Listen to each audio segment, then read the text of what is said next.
Welcome everyone, my name is Brendan Snyder. Thank you so much for joining me. This is New Music Finds, episode number 16, and it's where I like to gather together all the new music that I've picked up over the past week and then present it to you. And I get it from places like local record stores, online retailers, Amazon, eBay, and more. And for this particular week, I've got 7 CDs, including 3 new releases and 4 new music finds. But I've also got a bonus here. I've got 3 music coins that I picked up from the Royal Mint in the UK. Even if you're not a coin collector like myself, you're going to want to check these out. I'd spoken about them in a previous Music News Roundup episode, and they just came in, so I thought I would share them with you as part of this. But before we dive into all that, if you're new to my channel and you haven't already hit the subscribe button, please click the button. Also leave a comment, hit like, all those things help support my channel. I would greatly appreciate it. And as an added bonus, by subscribing, you'll be able to stay up to date on all that's going on in the world of music, just like this with New Music Finds, episode number 16. And as always, we kick off with brand new releases that just came out. So for June 4th, Billy F. Gibbons, Hardware, ZZ Top frontman, 3rd solo album for him in 6 years, so he's been pretty prolific. The album title on this is called Hardware, as it's a tribute to Joe Hardy, who was ZZ Top's sound engineer for 4 decades. He passed away, unfortunately. It's got 12 songs on it, and it was recorded during last summer, 2020. Now, it leaves behind the Cuban influences from Perfectamundo and also the overtly blues influences from the other solo album, which is the Big Bad Blues. This one instead focuses on rock song, or I should say styles of rock, and it's got the classic sort of fuzzy, dirty guitar sound that we've come to know and love. It's a full-on riff fest.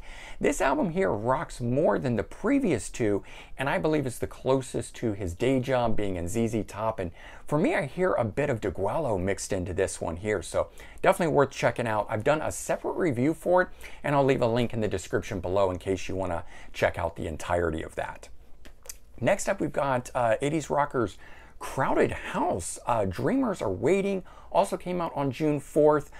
This one here, first album for them since 2010, featuring Neil Finn, who is now the, or took over, I should say, for Lindsey Buckingham and Fleetwood Mac. So I'd really love to hear Fleetwood Mac record with Neil Finn, especially hearing what it is that he would do, mixing in the sound of Crowded House into the rest of the Mac cast, so to speak, and what it is that they do and meld all of that together. Based on this album here, I think it'd be a really interesting mix. Next, we've got a cool one here, Circus of Power, The Process of Illumination. This one here was originally a digital-only release, and it came out during the pandemic. So this was released June 12th of 2020 to tide fans over. During all of that, it now sees an official release on CD.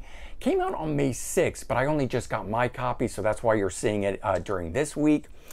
And it's an EP. It features 6 new songs on it. All right, now we've got new finds to dive into that. And so first up is Robert Plant, Led Zeppelin frontman. Now and Then, 1988 album, 4th studio album release. Now you can see behind me, I've got the box set, so I do own all of the albums that way, but I really enjoy the jewel case and the physical disc and having the booklet and all of that sort of stuff. And that's got it where it slides out of the sleeve. The sleeve is contained as part of the box set. I can't remove it from it. But I also like the write-up and the booklets of these things here. So I've been slowly replacing these. They got a nice little write-up in it, and they've always got, little information on the album and some cool photos and that sort. Not a whole lot, but I do really like it. The remastering on it's great. Plus, they've got bonus tracks. This one in particular, Billy's Revenge, Ship of Fools, and Tall Cool One, all 3 of those being live tracks. Now, this one here was interesting because while he was still utilizing, the modern sounds of the time, he did return to the style that made him famous, reincorporating the blues and things into it. Of course, featured the number 25 Billboard Hot 100 single for Tall Cool One. And the interesting thing about this one, if you didn't know, it sampled guitar riffs from Led Zeppelin songs, including Black Dog, Dazed and Confused, Whole Lotta Love, the Ocean, and Custard Pie. The album itself, I think, based solely on that there, and that fans were so eager to get him returning to that classic sound. It sold 3 million copies just in the US. And I went ahead and picked up his next solo album, Manic Nirvana, from 1990. This one here also has a couple bonus tracks, Oompa, One Love, and Don't Look Back, which are studio recordings on this one, making that one even more or better. This one here being the 5th studio album, and it did continue that return to his blues-based rock format, featuring Hurtin' Kind on it, which went to number 46 on the Billboard Hot 100. Not as high, and the album itself was only certified gold, but in particular, this is actually my favorite of his solo records. I like this one best. Probably also just the nature that was the first one I heard by him, having come out in 1990. And then over the past couple weeks, I've been picking up different Nazareth releases, and I've got a 2-for-1 here. This one featuring both the album Close Enough for Rock and Roll from 76 and also Playing the Game, which came out in 76 as well. But Close Enough for Rock and Roll was the 7th studio album, featured the song Telegram, which is the reason I was picking that up. And it tells the story of the band touring in the 70s. It's also got a really cool cover of the classic Byrds song, So You Want to Be a Rock and Roll Star, which is just, you know, fitting to be mixed in there when they're talking about touring in the 70s. And then Playing the Game, of course, being the 8th studio album. It's all on one disc in here. So, you know, you get one disc and it just continues in on. And this one here, too, has a really great booklet as well. That's part of the reason I've enjoyed picking these up recently. They do a really great job giving you the art, but then there's some really nice write-ups. It's dense and full of information and photos and everything during that period and so forth.